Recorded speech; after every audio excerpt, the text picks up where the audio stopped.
ಇದು ನಿಜಕ್ಕೂ ಖಂಡನೀಯ. ಯಾಕೆ ಅಂತಂದರೆ ಭಾಳ ವರ್ಷಗಳ ಕಾಲ ಸಿದ್ಧಾರ್ಥ ಸಂಸ್ಥೆ ಹಲವಾರು ವಿದ್ಯಾರ್ಥಿಗಳಿಗೆ ಶಿಕ್ಷಣ ಕೊಟ್ಟು ಇವತ್ತು ಎಷ್ಟೋ ಸಾವಿರಾರು ಜನ, ಲಕ್ಷಾಂತರ ಜನ ಅಲ್ಲಿ ಶಿಕ್ಷಣವನ್ನು ಕಲ್ತಿದ್ದಾರೆ.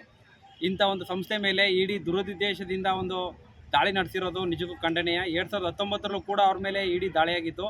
ಈ ಸಮಯದಲ್ಲೂ ಕೂಡ ಇಡಿ ಅವ್ರಿಗೆ ಅಲ್ಲಿ ಏನೋ ಹೇಳ್ತಾರಲ್ಲ, ಬೆಟ್ಟ ಆಗದು ಇಲಿ ಹುಡುಕೋ ಥರ ಆಯಿತು. ಅಲ್ಲಿ ಯಾವುದೇ ಥರ ಅವ್ರ ಅಕ್ರಮಗಳವ್ರಿಗೆ ಬಯಲಾಗಲಿಲ್ಲ.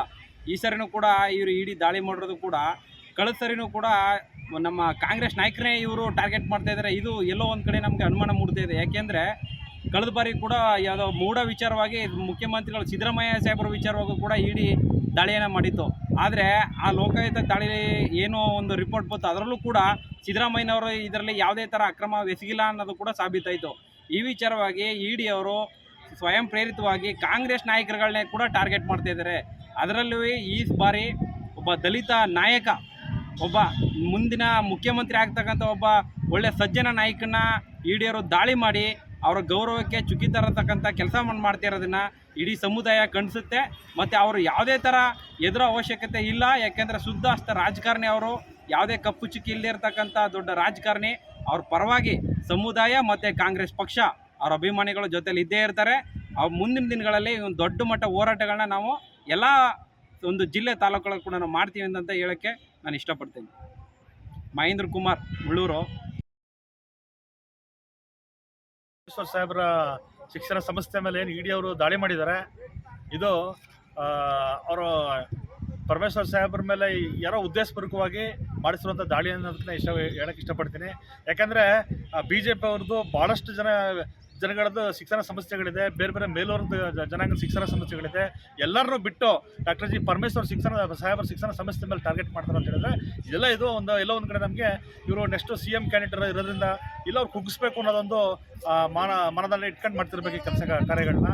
ಇದನ್ನು ನಾವು ರಾಜ್ಯ ಅಂತ ಇದನ್ನು ಖಂಡಿಸ್ತೀವಿ ನಾವು. ಯಾಕಂದರೆ ಡಾಕ್ಟರ್ ಜಿ ಪರಮೇಶ್ವರ್ ಸಾಹೇಬರು ಇಡೀ 65 ವರ್ಷಗಳಿಂದ ಶಿಕ್ಷಣ ಸಂಸ್ಥೆಯನ್ನು ಕಟ್ಟಿ ಬಂದಿದ್ದಾರೆ. ಯಾಕಂದರೆ ಅವ್ರದ್ದೇ ಅದು ಇತಿಹಾಸ ಇದೆ. ಇಡೀ ರಾಜ್ಯದಲ್ಲಿ, ಇಡೀ ದೇಶದಲ್ಲಿ ಯಾರಾದರೂ ಶಿಕ್ಷಣ ಸಂಸ್ಥೆ ನಮ್ಮ ಸಮುದಾಯದವರು ಕಟ್ಟಿದರೆ ಅದು ಡಾಕ್ಟರ್ ಜಿ ಪರಮೇಶ್ವರ್ ಸಾಹೇಬರು ಅಂತ ಹೇಳೋಕ್ಕೆ ತಾನೆ. ಯಾಕಂದರೆ ಮುಂದಿನ CM ಆಗೋಂಥ ಆಗಲೇಬೇಕು ಅಂತೇಳಿ ನಾವೆಲ್ಲ ಸಾವಿರಾರು ಲಕ್ಷಾಂತರ ಜನ ಅಭಿಮಾನಿಗಳು ಕನಸ್ಕೊಂಡು ಕಟ್ಕೊಂಡಿದ್ದೀವಿ. ಯಾಕಂದರೆ ಇತ್ತೀಚೆಗೆ ಮೈಸೂರಲ್ಲೂ ಕೂಡ ಅವ್ರದ್ದು ಶಿಕ್ಷಣ ಸಂಸ್ಥೆಯನ್ನು ಮಾಡಿದ್ರು. ಅದಕ್ಕೆ ಮಾನ್ಯ ಮುಖ್ಯಮಂತ್ರಿಗಳು ಬಂದು ಉದ್ಘಾಟನೆ ಮಾಡಿಕೊಟ್ಟಿದ್ರು. ಇದು ರಾಜಕೀಯ ಪ್ರೇರಿತವಾಗಿ BJPಲಿ ಬೇಕಾದಷ್ಟು ಜನ ಶಿಕ್ಷಣ ಸಂಸ್ಥೆ ಕಟ್ಟಿ ಅವ್ರದ್ದೇ ಆದ ಕೋಟ್ಯಾಂತರ ಇನ್ವೆಸ್ಟ್ಮೆಂಟ್ ಮಾಡ್ತಿದ್ದಾರೆ. ಅವರೆಲ್ಲರೂ ಬಿಟ್ಬಿಟ್ಟು ಪರಮೇಶ್ವರ್ ಸಾಹೇಬ್ರನ್ನೇ ಟಾರ್ಗೆಟ್ ಮಾಡ್ತಿರೋದು ಇದು ನಮಗೆ ಭಾಳ ನೋವಿನ ಸಂಗಾತಿ. ಇದನ್ನು ಇಲ್ಲಿಗೆ ಅವರು ಇಡಿ ಅವರು ನಮ್ಮ ಸ್ನೇಹಿತರು ಹೇಳ್ದಂಗೆ ಬೆಟ್ಟ ಆಗದ್ರೂ ಕೂಡ ಇಲ್ಲಿ ಸಿಕ್ಕಲ್ವಂತೆ ಆ ಥರ ವಾಪಸ್ ಹೋಗ್ತಾರೆ. ಅವ್ರಿಗೆ ಏನು ಸಿಗಲ್ಲ ಅವ್ರಿಗೆ. ಯಾಕಂದರೆ 2019ನೇ ಇಸ್ವಿಲಿ ಕೂಡ IT ದಾಳಿ ಮಾಡಿದಾಗ ಅವ್ರಿಗೇನು ಉಡಿ ಮಣ್ಣು ಕೂಡ ಸಿಗಲಿಲ್ಲ. ಅದೇ ಥರ ಈಗಲೂ ಆಗುತ್ತೆ ಅಂತ ಹೇಳಕ್ಕೆ ಇಷ್ಟಪಡ್ತೀನಿ. ಇದನ್ನು BJP ಅವರು ಎಚ್ಚೆತ್ಕೋಬೇಕಾಗ್ತಿದೆ. ಯಾಕಂದರೆ ಅವ್ರದ್ದೇ ಬೇಕಾದಷ್ಟುಗಳದ್ದು ಸಮಸ್ಯೆಗಳಿದೆ. ನಮ್ಮ ಕಾಂಗ್ರೆಸ್ ಲೀಡರ್ ಅಂತ, ನಮ್ಮ ನಾಯಕರಂತ ಪರಮೇಶ್ವರ್ ಸಾಹೇಬರನ್ನ ಟಾರ್ಗೆಟ್ ಮಾಡ್ತಿದ್ದಾರೆ. ಇದನ್ನು ಇಲ್ಲಿಗೆ ಬಿಡಬೇಕು ಅಂತ ಹೇಳ್ತೀನಿ. ನಾನು ಈ ಸಂದರ್ಭದಲ್ಲಿ ಎಚ್ಚರಿಕೆಯನ್ನು ಕೊಡ್ತಾ ಇದ್ದೀನಿ. ಹೆಸರು ಮಂಜುನಾಥ್ ಅಂತೇಳಿ, ಡಾಕ್ಟರ್ ಜಿ ಪರಮೇಶ್ವರ್ ಅಭಿಮಾನಿ ವರ್ಗದ ಜಿಲ್ಲಾಧ್ಯಕ್ಷರು, ಮೈಸೂರು.